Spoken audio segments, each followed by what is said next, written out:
আসসালামু আলাইকুম ওয়া রাহমাতুল্লাহ। আরবি আরাকান বাংলা নিউজে আপনাদের স্বাগতম। সঙ্গেই থাকছি আমি আয়েশা। আজ 5 জানুয়ারি 2025।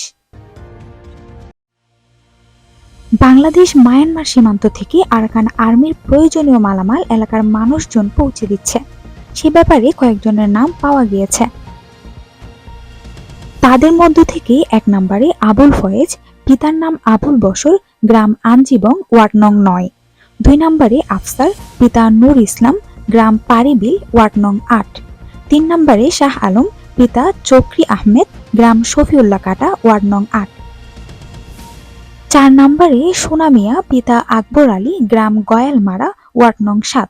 5 নম্বরে মানিক, পিতা কালু, গ্রাম ফালংখালী, ওয়ার্ড নং 7।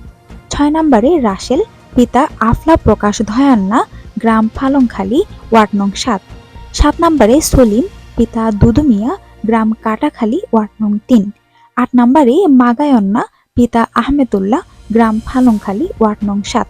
9 নম্বরে বশর, পিতা ইসমাইল, গ্রাম ফালংখালী, ওয়ার্ড নং 7। 10 নম্বরে সৈয়দুল্লাহ প্রকাশ চয়ক্কা, গ্রাম ফালংখালী, ওয়ার্ড নং 7। এগুলো হচ্ছে বাংলাদেশি এলাকার মানুষজনের নাম। এরা সবাই বেআইনিভাবে আরাকান আর্মির কাছে বিভিন্ন মালামাল পাঠিয়ে থাকে এবং তাদের কাছ থেকে ইয়াবা ট্যাবলেট বাংলাদেশে পাচার করে নিয়ে আসে। মালামাল পাঠানোর ঘটনায় কিছু রোহিঙ্গার নাম পাওয়া গিয়েছে। তারা মূলত লেবার হিসেবে কাজ করে এবং আরো কয়েকজন রোহিঙ্গা ব্যবসায়ী হিসেবে আছে। তাদের সবার নাম একসাথে জানিয়ে দেওয়া হবে। সীমান্ত থেকে মালামাল পাচারকারীদের বিরুদ্ধে আইনানুগ ব্যবস্থা গ্রহণ করার দাবি জানিয়েছে সাধারণ রোহিঙ্গারা।